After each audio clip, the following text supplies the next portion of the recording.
What is going on, guys? It is Lakers all day. Back at it with another Laker video. You know how it is. Lakers finally won a game 114 to 106 against the San Antonio Spurs. There's a lot to talk about, but overall, it was a good game. It was a good win. I think the lineups were much better for Frank Vogel. I think the players in specific, like Anthony Davis, like Carmelo Anthony, like Wayne Ellington, like Malik Monk, they all played really, really well.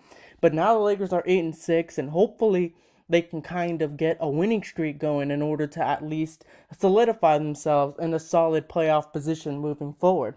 But let's go ahead and talk about the actual game, okay?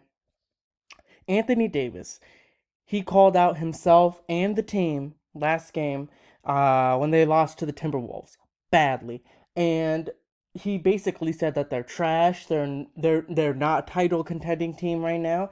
And Anthony Davis, he backed those words up. He came into this game at 26, 27 points in the first half, finished the game with the stat line of 34 points, 15 rebounds, 6 assists, shooting 14 of 24 from the field. I mean, he was the player of the game.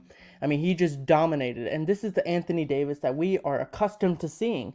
A lot of people are suggesting that Anthony Davis is soft, that he doesn't have that dog in him, right? But this is what I'm talking about. Anthony Davis played extremely physical this game. And these past 5 games without LeBron or so, he's been averaging about 26 and 11. Now he comes out after calling himself and the team out after a pathetic performance. He comes out with 34 and 15. So that just goes to show you the maturity that Anthony Davis has, the sense of urgency that he has, the leadership qualities that he possesses. He came from a losing organization like the Pelicans, won a championship his first season with us, and now after that, after the experiences that he went through last season with all those injuries, he's come out as a different player. He bulked up, he got stronger, and what do you know? I mean, he is just dominating. Let's talk about Carmelo Anthony, because obviously last game I believe he shot like 1 for 10 or something of that sort. He did not play like himself. But this game he had 15 points, 5 rebounds, 5 of 7 from the field. Obviously hit a very clutch three in the fourth quarter. Just someone, like I suggested, someone that you can just rely on in terms of making a basket. That's why I said last game, even though we got blown out, something to take away from it is that I don't believe that this is what we're going to get from Carmelo and Malik Monk moving forward. I mean, that's just it's just rare to see them both play poorly.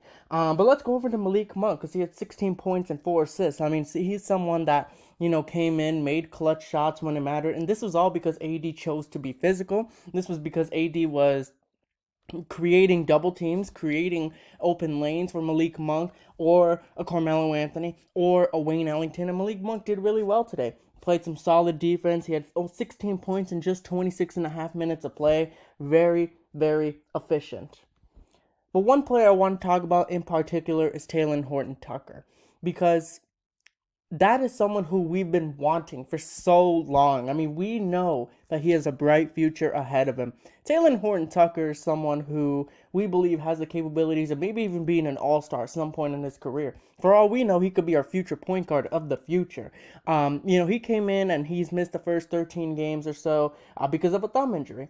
And then he comes in 17 points, 4 rebounds, 50% shooting. He's when we had a huge lead against the Spurs, which ranged from 10 to 12 points, I noticed that a lot of our times the Spurs were staying in it because of the fact that we weren't getting good quality looks because we kept on shooting too many threes. But Talen-Horton Tucker, I'll tell you what, man. I mean, he first of all, he has some range. He improved that range. You could see it, although he didn't shoot the ball well from behind the arc. He definitely has that range capability. We saw it in the preseason. So my thing with Talen-Horton Tucker is he knows when to drive in. He knows how to make the right play. And yes, we did lose a player like Alex Caruso, but Talen-Horton Tucker, personally, I believe has a brighter future. Yes, I do think that he still has time to grow and that he still needs to grow as a player and developing wise. But overall, Talen-Horton Tucker is a very good what do you call that? He's a very good off the ball player. He makes very good cuts. He knows how to make the right play at the right time. I mean, overall, he just had a really good game, especially for someone who had their first game of the regular season after missing 13 games to do what he did. I mean, we're only up 3 points in the fourth quarter, and he made a fantastic reverse layup. So, I mean, give it up for Talen-Horton Tucker, because this guy, I'm telling you now, he is our future, and it's nice to know, because you think about players like Westbrook or LeBron or Carmelo or Wayne Ellington. Those guys are more on the older, like the later ends of their career. But you think about Taylon-Horton Tucker, and I'm like, dude, he's 20, 21 years old, so he still has his whole career ahead of him. And if he's already playing this well with championship experience, essentially, then I believe that he has a bright future. I believe that he can be something in this league if he doesn't get injured, which, I mean, yeah, it's one injury, but let's keep it going. Taylon-Horton Tucker played a fantastic game. He was put in the starting lineup. Great choice by Frank Vogel, because he came out and he just made a good impact when it mattered most, right? His stats, what I'm saying is that his stats were not empty. Even though, like, you see some players who get like 25 points, maybe those 25 points were in garbage time. Maybe those points were when it didn't matter, right? Taylon-Horton Tucker, every single basket he had, it mattered. But let me talk about Wayne Ellington, because we had Wayne Ellington in our trash years. If you're a Laker fan, then you know Wayne Ellington was actually a pretty solid player for us back in those days. Obviously he was injured as well, and he made his first game against the Timberwolves last game, right? That was his first game of the season. So he didn't necessarily have the best game, but Wayne Ellington came out today, and you see him after a couple games, getting the hang of things again. He came out and he made a bunch of threes, 5 of 7 from the 3-point line in just 29 minutes, 15 points with 5 threes. I mean, watching the Lakers, all these years we've been so bad at shooting threes, but now all of a sudden we're really good at it. And we shot 15 of 31 from threes. My only concern for this Laker team moving forward is, just because they're good at shooting threes now, I hope they don't get too carried away with it. You know what I mean? Because I don't want them to adapt the mindset of the live by the three, die by the three. Now, I don't believe they'll do that, because they have, big players like an AD, like a Dwight, right?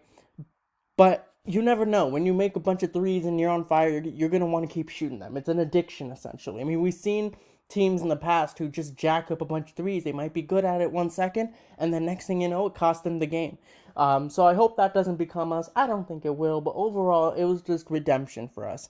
I don't care if it was against the Spurs. The Spurs, they have some young talent on that team. DeJounte Murray had almost a triple-double. Overall, though, like, he did have a triple-double. He had a 22-point triple-double. But overall, that was a great win. I don't care. A win's a win.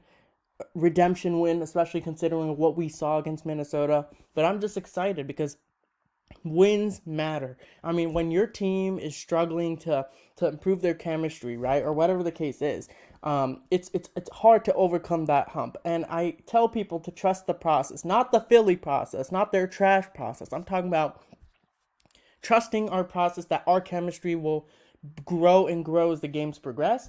Frank Vogel, he made better rotation decisions, right? He did not play Kent Bazemore. Okay, we are 1-0 when we don't play Kent Bazemore. I don't necessarily like Kent Bazemore. Maybe it's not a fit thing. Maybe I know what Kent Bazemore is about. He's been with the Lakers before.